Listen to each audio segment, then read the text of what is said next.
Hello students, welcome back to my channel. So this is the 29th mock test and in this mock test we will cover field crops. So बहुत सारे field crops है तो एक lecture में इसको cover करना मुश्किल था, तो मैं 30 मोस्ट इम्पोर्टेंट मोस्टली आस्क्ड जो क्वेश्चन है फील्ड क्रॉप्स से उसको यहाँ पे प्रेजेंट कर रहा हूँ और उसके रिलेटेड बहुत सारे चीज़ हम लोग डिस्कस करने वाले हैं। एक बुक है जो कि हमने पब्लिश किए थे कंपाइल करके डिफरेंट सोर्सेज से, डिफरेंट रिलायबल सोर्सेज से, जो कि है ग्लिम्पसेस ऑफ क्रॉप प्रोडक्शन। इसको बहुत सारे रेफरेंस बुक्स से इसको कलेक्ट करके हम लोग ये कंपाइल किए हैं। इसमें ऑब्जेक्टिव भी है, वन लाइनर है, फैक्ट्स, डिफरेंट प्रॉब्लम्स है जो कि न्यूमेरिकल्स आते हैं फील्ड क्रॉप से, और सारे क्रॉप्स के शॉर्ट नोट्स टाइप का या लॉन्ग क्वेश्चन अगर आप यूपीएससी या फिर डिफरेंट पीसीएस एग्जाम अपेयर कर रहे हैं या फिर कोई भी एग्ज़ाम जैसे सेमेस्टर एग्ज़ाम हो गया ड्यूरिंग ग्रेजुएशन, मास्टर्स और पीएचडी, तो आपके लिए हेल्पफुल होने वाला है।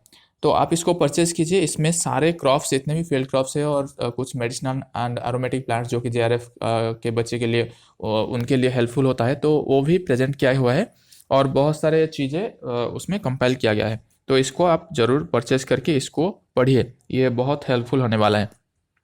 Let's start with the first question. The crop also called as self reclaiming crop, which crop is also called as self reclaiming crop? Option sir rice, maize, groundnut, millet.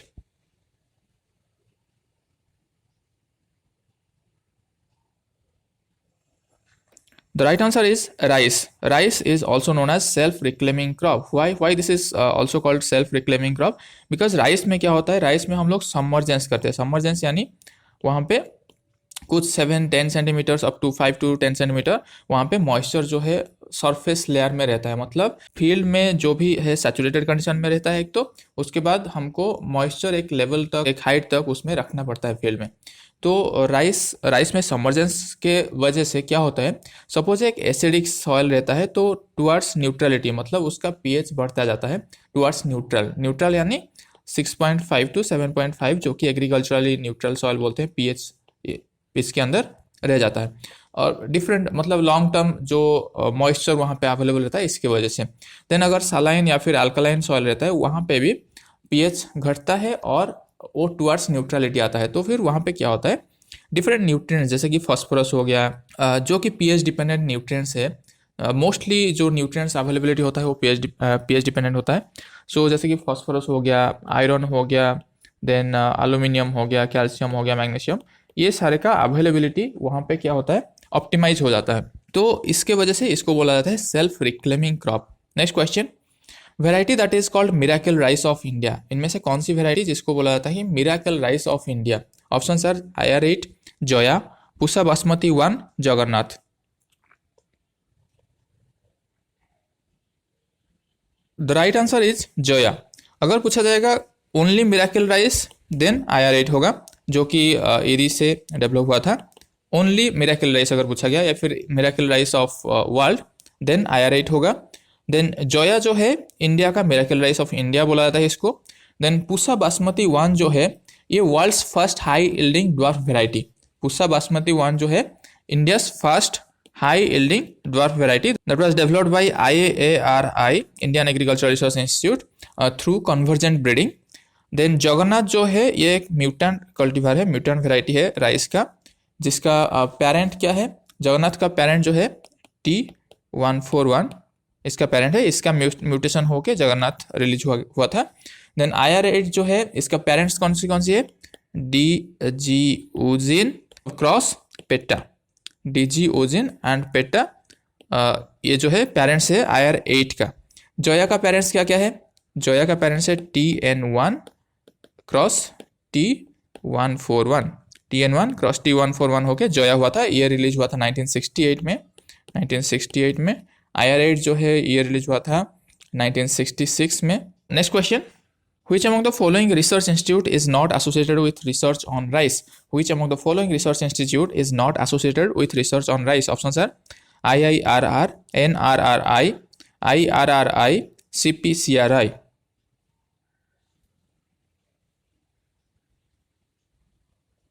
The right answer is CPCRI। CPCRI क्या है, central plantation crop research institute जो कि केरला में है, Kasaragod Kerala. Central plantation crop research institute जो है ये CPCRI है। ईरी क्या है, international rice research institute, international rice research institute ये फिलीपींस में है, फिलीपींस, ये 1960 में इसका एस्टेब्लिशमेंट हुआ था।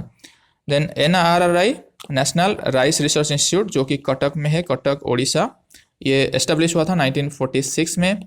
IIRR, Indian institute of rice research, ये पहले DRR था, डायरेक्टोरेट ऑफ राइस रिसर्च, ये कहाँ पे है? हैदराबाद में है। Next question, the gene doesn't involved in dwarfness of field crop cultivars. The gene doesn't involved in dwarfness of field crop cultivars. Options are Norin, DG Ujin, NIF, Uju.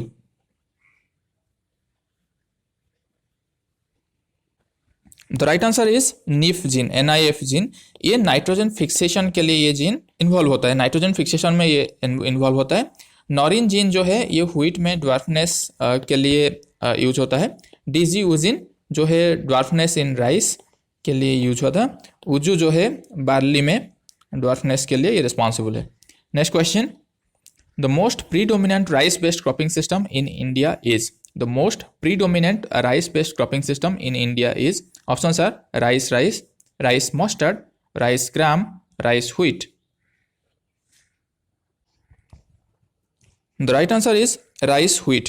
Generally जो rice wheat cropping system है ये generally north western India या फिर northern India या north western India, generally जो Indo Gangetic plains region है जैसे कि हरियाणा, देन पंजाब, यहाँ पे ये क्रॉपिंग सिस्टम मोस्टली फॉलो किया जाता है। इसमें बहुत सारे प्रॉब्लम्स आते हैं नाउअडेज। प्रॉब्लम्स क्या क्या है, जैसे स्ट्रॉ मैनेजमेंट एक प्रॉब्लम हो गया, उसके वजह से बहुत सारे स्ट्रॉ निकलता है राइस और व्हीट।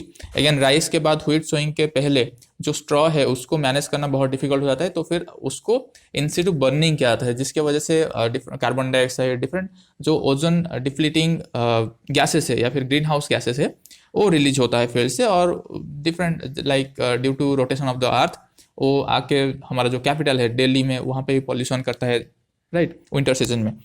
तो बहुत सारे प्रॉब्लम क्रिएट होता है, जैसे again reduce in partial factor productivity, reduce in decline in soil health, multi nutrient deficiency, these are certain drawback of this system, rice wheat cropping system. Again rice gram cropping system, rice mustard cropping system, these are mostly followed in eastern India में ये generally follow होता है। Rice generally followed in West Bengal, then Hyderabad, okay, so then Assam, right, जहाँ पे moisture ज़्यादा available होता है और इरिगेशन के लिए भी बहुत फैसिलिटी है, तो फिर वहाँ पे rice cropping system generally follow किया जाता है। Rice mustard, rice gram generally eastern India में फॉलो किया जाता है। Next question, the chromosome number of common और Mexican bread wheat is, the chromosome number of common और Mexican bread wheat is, options are 24, 28, 42, 56।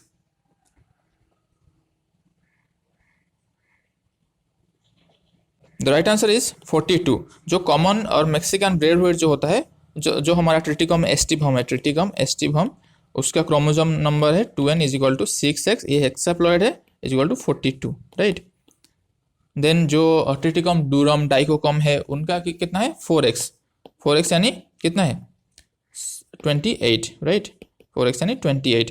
56 जो क्रोमोजोम है ये cotton का है, कॉटन, गॉसिपम, हिर्सुटम जो है, और गॉसिपियम जो बारबाडेंस है, सी आइलैंड कॉटन जिसको बोलते हैं, उनका 56 है।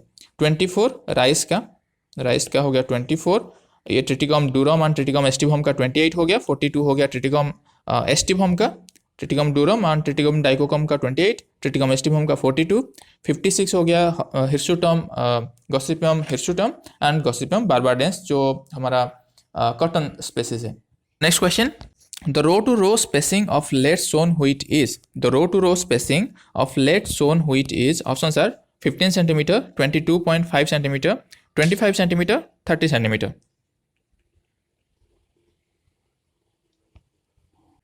The right answer is 15 centimetre.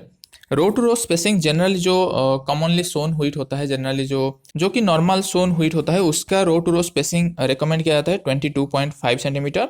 Rainfed Son wheat जो है उसका रिकमेंड किया जाता है 25 to 30 सेंटीमीटर, राइट। जो लेट सोन व्हीट है उस केस में 15 सेंटीमीटर जो है row to row spacing recommend किया जाता है, क्योंकि यहाँ पे 25 kg एक्स्ट्रा सीड रेट भी अप्लाई किया जाता है, इसीलिए जो स्पेसिंग है रो टू रो स्पेसिंग उसको डिक्रीज कर दिया जाता है। Next question, the wild relative of maize is, the wild relative of maize is, options are यूक्लिना Mexicana, Aegilops squarrosa, Saccharum spontaneum, Carthamus oxyacantha. The right answer is Euchlaena mexicana, इसको बोलते हैं teosinte, teosinte. ये है wild relative of maize. Okay, Aegilops squarrosa जो use हुआ था, मतलब जब हेक्साफ्लोराइड व्हीट जो ट्रिटिकम एस्टिवम डेवलपमेंट के लिए यूज हुआ था, एजिलोप स्क्वारोसे। सैकरम स्पॉन्टानियम जो है इसको वाइल्ड केन बोलते हैं, wild sugar cane. Carthamus oxyacantha wild sunflower, wild sunflower जो है Carthamus oxyacantha. Next question, optimum plant population of Robbie maize is, optimum plant population of Robbie maize is, options are 66,666, 90,000, 1,75,000, 2,22,000.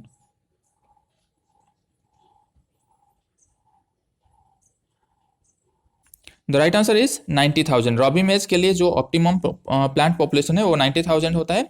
Robbie मेज कहाँ पे generally grow होता है? बिहार में mostly Robbie maize grow होता है। अभी तो all over India generally prefer करते हैं रॉबी मेज ग्रो करने के लिए after rice.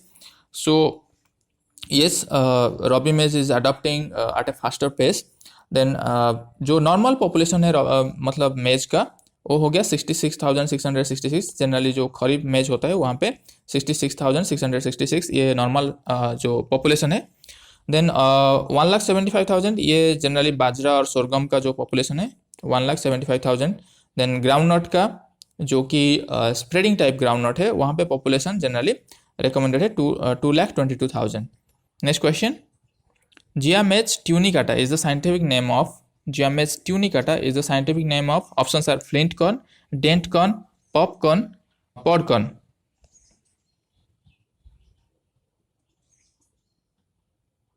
The right answer is podcorn. podcorn का जो साइंटिफिक नेम है वो Giamets tunicata है। flint corn का क्या है? flint corn का है indurata, Giamets indurata। Okay, dent corn का indentata, indentata। Then popcorn का क्या है? popcorn का है evorta, जियामेज इवर्टा जो है पॉपकॉर्न का साइंटिफिक नेम है। Next question, which among the following crop has the highest water use efficiency? Which among the following crop has the highest water use efficiency? Options are rice, wheat, maize, finger millet.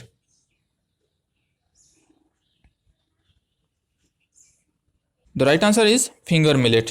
Finger millet जो है Eleusine coracana, okay, Eleusine coracana. तो इसका water use efficiency generally 13.7 kg per hectare millimetre. Water use efficiency का formula क्या है? Yield upon water requirement of the crop और yield upon evapotranspiration of the crop, right. ये है water use efficiency का formula. इसका यूनिट है kg per hectare millimetre. ये सारे इंपॉर्टेंट है। ओके, वाटर यूज एफिशिएंसी का फॉर्मूला क्या है? इंपॉर्टेंट है।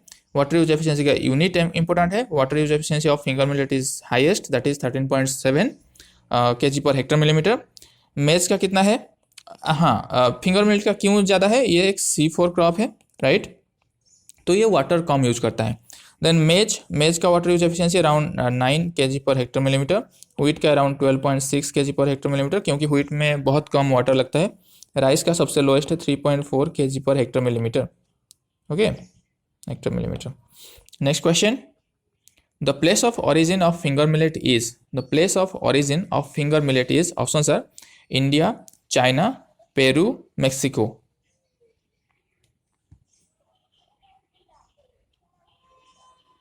The right answer is India. India बहुत सारे क्रॉप का वैसे ओरिजिन है। इंडो बर्मा जो है ये एक सेंटर ऑफ ओरिजिन है। तो इंडिया जो है फिंगर मिलेट का ओरिजिन प्लेस है। चाइना जनरली मस्टर्ड और सोयाबीन ये इनका ओरिजिन चाइना में है। पेरू में जैसे पोटैटो हो गया, देन टोमेटो हो गया, इनका जो ओरिजिन है पेरू है। मेक्सिको जनरली जो मेज हो गया ये मेक्सिको में इसका ओरिजिन है। Next question, UN General Assembly declared which among the following year to be celebrated as International Year of Millet? Options are 2021, 2022, 2023, 2024.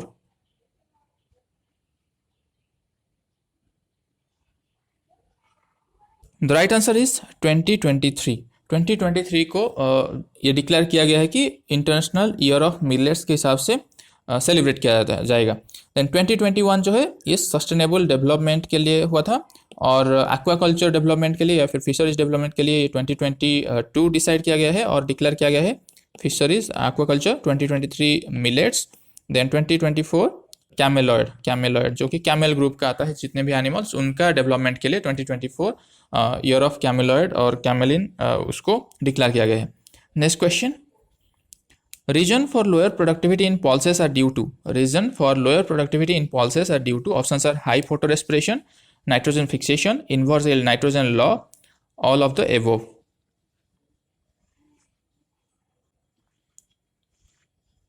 The right answer is all of the above. ये जितने भी है high photo respiration, general pulses are C3 crops का जो photo respiration है वो high रहता है। देन नाइट्रोजन फिक्सेशन के लिए भी बहुत सारे जो एनर्जी है, प्रोटीन है, वो यूज हो जाता है, इसीलिए उनका ग्रोथ जनरली जो प्रोडक्टिविटी है लो रहता है।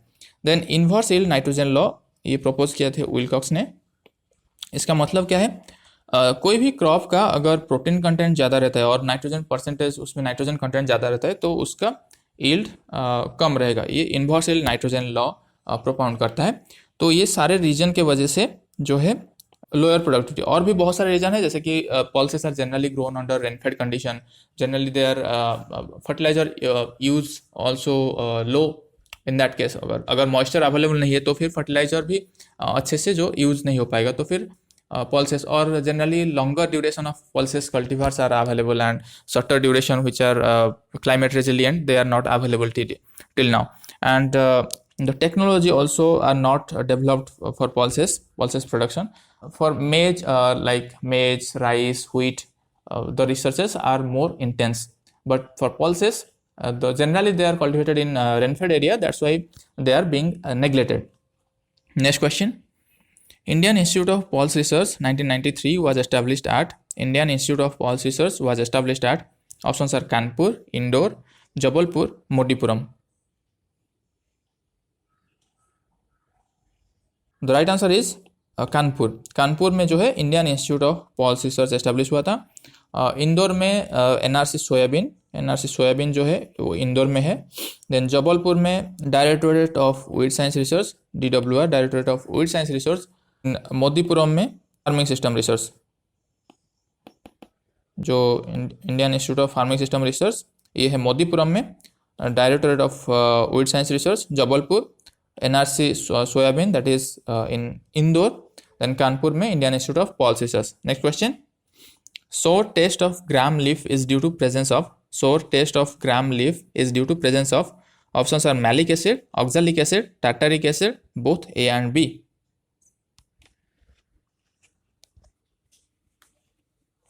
The right answer is both A and B. Generally जो पल्सेस क्रॉप होते हैं, चिकपी ग्राम जो क्रॉप होते हैं, उनका अगर टेस्ट करोगे आप उसका लीफ लेके तो फिर वो थोड़ा खट्टा लगेगा। तो क्यों, उसका रीज़न है मैलिक एसिड और ऑक्सालिक एसिड उसमें बहुत पाया जाता है। मैलिक एसिड जनरली कंट्रीब्यूट करता है अराउंड 95% टू दैट सोरनेस, ये बहुत अमाउंट में पाया जाता है। Then oxalic acid around 4 to 5% oxalic acid रहता है। Next question, Which among the following crop is having a lowest harvest index? Options are rice, groundnut, arhar, लूसन।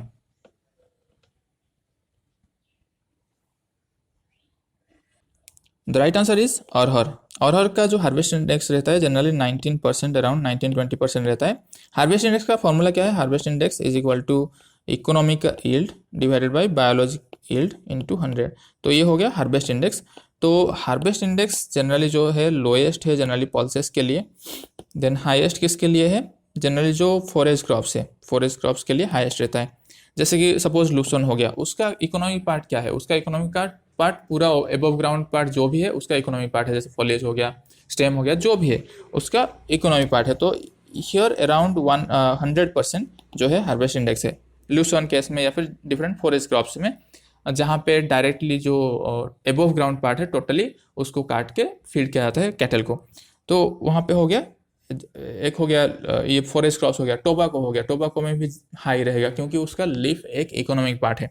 Then ground नट का around 30%, 25 to 30% जो है ग्राउंड नट का हार्वेस्ट इंडेक्स रहता है। Rice का around 45 to 50% रहता है, या फिर 40 to 50% रहता है राइस का। Next question, the anti nutritional factor present in lathyrus is, the anti nutritional factor present in lathyrus is, options are dhurrin, BOAA, erucic acid, गॉसिपॉल.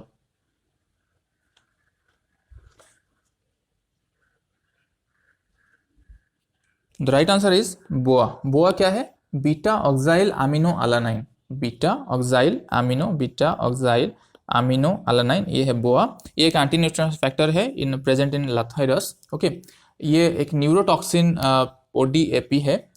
And the safest limit of boa in safest limit कितना है? Safest limit of boa that is less than 0.2%. Okay, अगर इससे ज़्यादा हुआ, less than 0.2%, 0.2% से अगर ज़्यादा हुआ बोआ, तो फिर वहाँ पे लाथायरिज्म जो एक डिजीज हो सकता है एनिमल्स केस में, राइट. देन डूरिन कहाँ पे एंटी न्यूट्रिशनल फैक्टर है? डूरिन जो है सोरगम में ये सीक्रेट होता है anti nutritional factor. Erucic acid जो है ये रेपसीड एंड मस्टर्ड में एंटी न्यूट्रिशनल फैक्टर है. गॉसिपॉल जो है ये कॉटन में एंटी न्यूट्रिशनल फैक्टर है. Next question, the scientific name of horse gram is, the scientific name of horse gram is, options are cicer arietinum, vigna aconitifolia, macrotyloma uniflorum, cyamopsis टेट्रागोनोलोबा.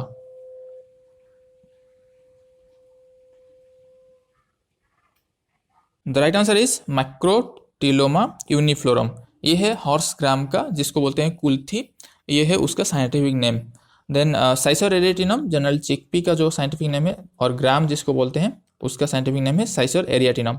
विग्ना एक्वेनेटिफोलिया जो है ये किसका साइंटिफिक नेम है? किडनी बीन का, kidney bean, right. और इसको बोलते हैं मॉथ बीन और ड्यू बीन भी उसको बोलते हैं. देन साइमोप्सिस टेट्रागोनोलोबा जो है ये क्लॉस्टर बीन का साइंटिफिक नेम है, cluster bean, right. Next question, nipping in chickpea is done at dash days after sowing. Nipping in chickpea is done at dash days of sowing. Options are 10 to 20 days, 20 to 30 days, 30 to 40 days, 50 to 60 days.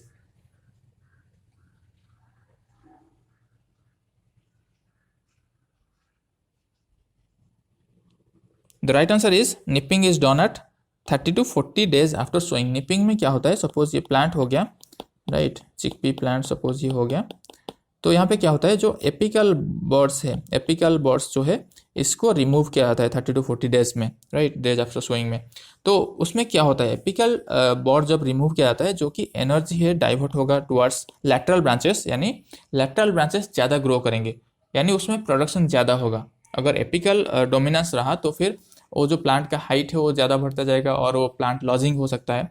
और lateral branches कम होगा तो फिर वहाँ पे production कम हो जाएगा. तो apical meristem इसीलिए एपिकल जो बॉर्ड्स है उसको रिमूव किया जाता है, उसको बोलते हैं nipping, right. That is done at 30 to 40 days after sowing. Next question, how many non edible oil seed crops are being cultivated in India? How many non edible oil seed crops are being cultivated in India? Options are 2, 4, 7, 9.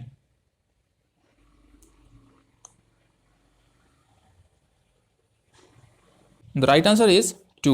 There are 2 non-edible oilseed crops that are grown in India. What are they? One is castor, another is linseed. Okay. Castor में क्यों edible property नहीं है? यहाँ पे ricin नाम का एक alkaloid रहता है जो कि पॉइजनस है. लिंसीड में वैसे लिनामैरिन रहता है, लिनामैरिन एक कंपाउंड रहता है जिसकी वजह से ये नॉन एडिबल है. ओके, ये एडिबल नहीं है, castor and linseed. Then total oil seed crops कितना कल्टिवेट किया जाता है? 9. उसमें से 7 है जो है edible oil seed crop, edible oil seed crop, and 2 है non edible oil seed crop. सबसे ज़्यादा एडिबल जो ऑयल सीड क्रॉप कौन सी ग्रो किया जाता है? दैट इज ग्राउंड नट, जिसका एरिया सबसे हाईएस्ट है, followed by mustard, right. Next question, which among the following oil seed crop is also known as the king of oil seed? King of oil seed किसको बोलते हैं? Option are ground nut, soybean, mustard, sesame.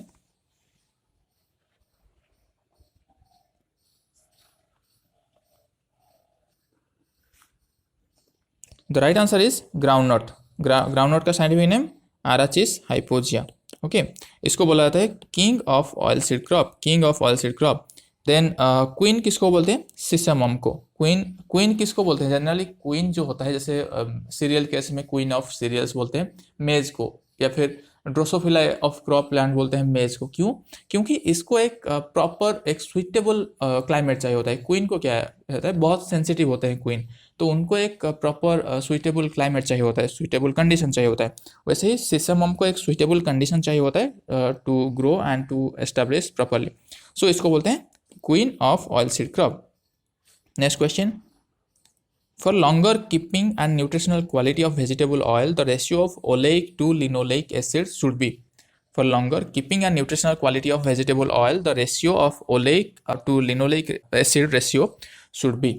Options are less than 1.2, less than 1.6, more than 1.2, more than 1.6.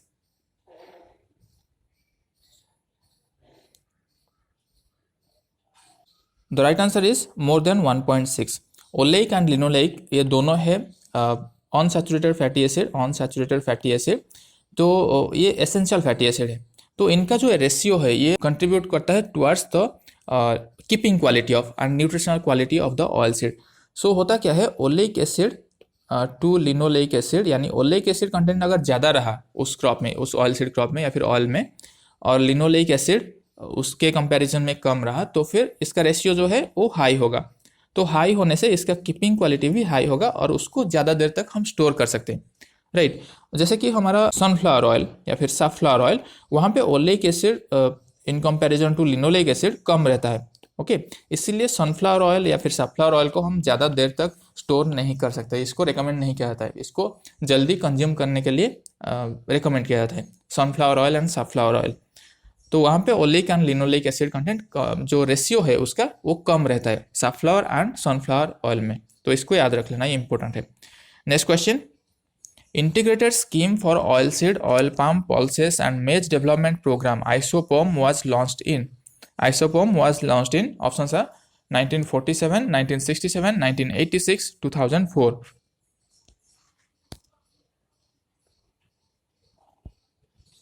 The right answer is 2004। 2004 में ISOPOM जो है integrated scheme for oil seed, oil palm, pulses and maize development programme, it was launched in 2004।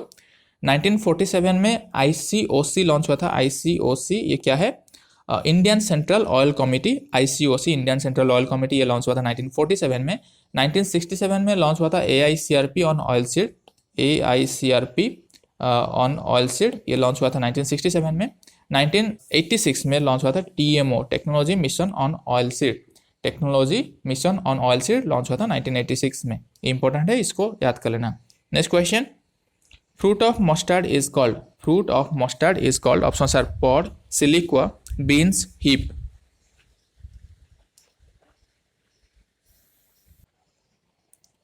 The right answer is siliqua. Mustard का fruit को क्या बोलते हैं, सिलिक्वा बोलते हैं। ये बहुत सारे, कोई भी जेआरएफ एग्जाम दो, आप एसआरएफ एग्जाम दो, कोई भी कॉम्पिटेटिव एग्जाम दो, ये क्वेश्चन आता है, ये एक आता है। उसके बाद खोरा डिजीज हो गया राइस का, जिंक डेफिशिएंसी की वजह से होता है, या फिर शुगर कैन का इन्फ्लोरेसेंस को क्या बोलते हैं, इन्फ्लोरेस मतलब एरो। ये जो 3-4 क्वेश्चन है पैटेंटेड क्वेश्चन है, कोई भी एग्जाम में, सीआरआई स्टेज जैसे हो गया, और ये पैटेंटेड क्वेश्चन है, ये कोई भी एग्जाम में आपको पूछा जाएगा। तो सिलिक्वा एक याद रखना। पॉड किसको, जैसे ग्राउंड नट का हो गया पॉड, राइट। चिकपी का, ग्राम का हो गया पॉड। देन बीन्स जैसे काउपी का हो गया बीन्स। हिप रोज का जो फ्रूट है इसको बोलते हैं हिप। Next question, oil and protein content in soybean, oil and protein content in soybean is, options are 20%, 42%, 20%, 20%, 42%, 20%, 42%, 42%.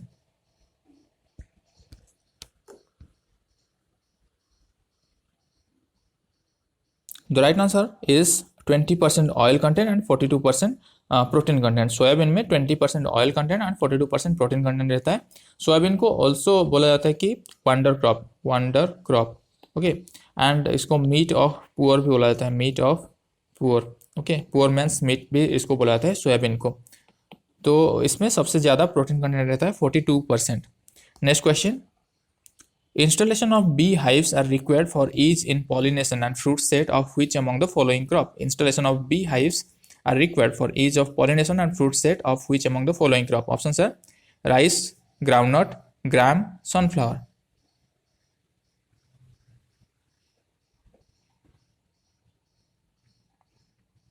The right answer is sunflower. Sunflower में generally 5 numbers of bee hives per hectare ये recommend किया जाता है B क्या होता है, मधुमक्खी। Okay, ये पॉलिनेशन में हेल्प करते हैं सनफ्लावर में। तो बाकी जो तीनों क्रॉप है ये सेल्फ पॉलिनेटेड क्रॉप है। सेल्फ पॉलिनेटेड क्रॉप, इनके लिए कोई ज़रूरत नहीं है पॉलिनेटर का। यहाँ पे ये क्रॉस पॉलिनेटेड क्रॉप है, सनफ्लावर जो है क्रॉस पॉलिनेटेड क्रॉप है, एंड इसके लिए 5 numbers of bee hives are recommended for 1 hectare area. Next question. Which among the method of sugarcane planting is suitable for coastal area? Which among the method of sugarcane planting is recommended for coastal area? Options are flatbed, trench method, peat method, raingun method.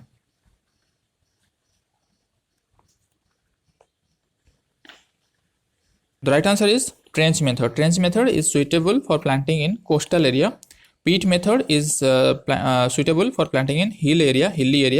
Flatbed generally normally ये mostly practice किया जाता है flatbed method.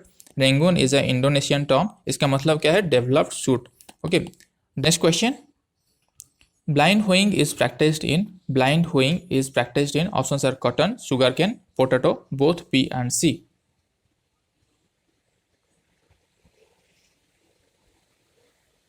The right answer is both B and C. Both sugarcane and potato case में blind hoeing practice किया था. Next question. Seed plot technique was developed by options are Pushkar Nath, Ramanujan, C.T. Patel, Ratan Lal.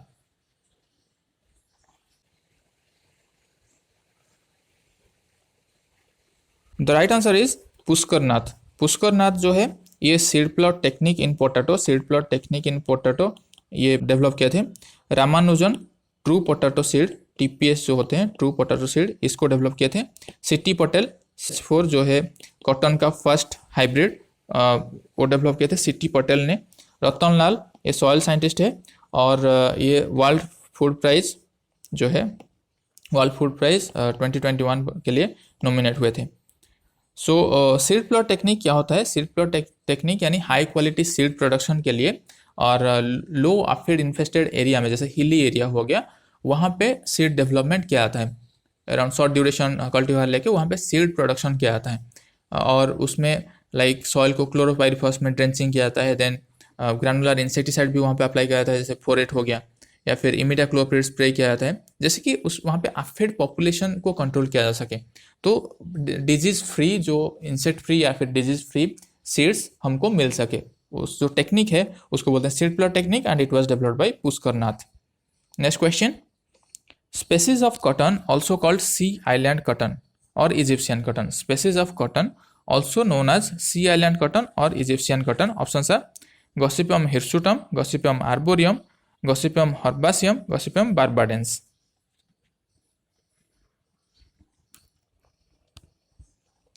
The right answer is gossypium barbadense. इसको बोलते हैं sea island cotton और Egyptian cotton. इसका जो chromosome number है 56 है, right.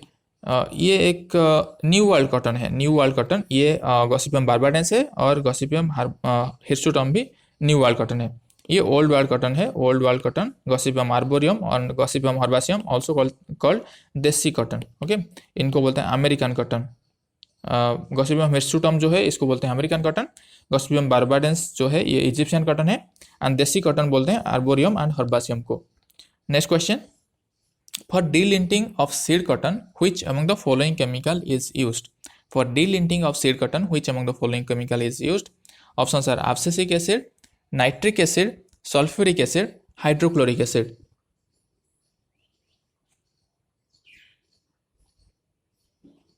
The right answer is sulphuric acid. तो वहाँ पे रेशियो कितना रहता है? 1 लीटर H2SO4 में हमको 10 kg ये रिकमेंडेड है. 10 kg जो सीड कॉटन है उसको हम 1 लीटर H2SO4 में ट्रीट करेंगे, राइट. तो देन एब्सिसिक एसिड जो है ये बॉल ड्रॉपिंग के लिए, जो फ्रूट ड्रॉपिंग के लिए, बॉल शेडिंग के लिए जनरली इनहिबिटर इफेक्ट यूज होता है. एब्सिसिक एसिड ABA ये ग्रोथ इनहिबिटर है. देन नाइट्रिक एसिड, इससे क्यों ट्रीट नहीं कर सकते? नाइट्रिक एसिड जहाँ पे गिरेगा वो वहाँ पे पूरा डिजॉल्व कर लेगा. कोई भी प्लांट टिश्यू हो, एनिमल टिश्यू हो, जैसे कि हम डाई एसिड या ट्राई एसिड में जैसे कि फॉस्फोरस एस्टिमेशन के लिए नाइट्रिक एसिड यूज करते हैं, तो वो टोटली डिजॉल्व कर लेता है. हाइड्रोक्लोरिक एसिड वीक एसिड है, ये कुछ ज़्यादा इफेक्ट नहीं कर सकता. हम ग्लास क्लीनिंग के लिए या फिर जैसे कि डिस्टिलेशन यूनिट में कभी कभी आपका लेयर बैठ जाता है वहाँ पे ड्यू टू सॉल्ट डिपोजिशन, तो वहाँ पे हाइड्रोक्लोरिक एसिड जनरली क्लीनिंग के लिए एक रात रखा जाता है, तो वो एक वीक एसिड है. ज़्यादा इफेक्ट नहीं कर सकता। तो sulphuric acid is suitable and yes, sulphuric acid is also known as king of all acid, king of all acid sulphuric acid, right. तो ये था कुछ 30 important MCQs from field crops. अगर आपको ज़्यादा फील्ड क्रॉप के बारे में पढ़ना है, अगर आपको एक कंपाइलेशन नोट चाहिए, तो फिर आप हमारा जो बुक है ग्लिम्पसेस ऑफ क्रॉप प्रोडक्शन, उसको आप रिफ़र कर सकते हो। उसमें बहुत अच्छे से हम लोग कंपाइल किए हुए हैं बहुत सारे चीज़। तो see you in the next mock test then, till then bye bye.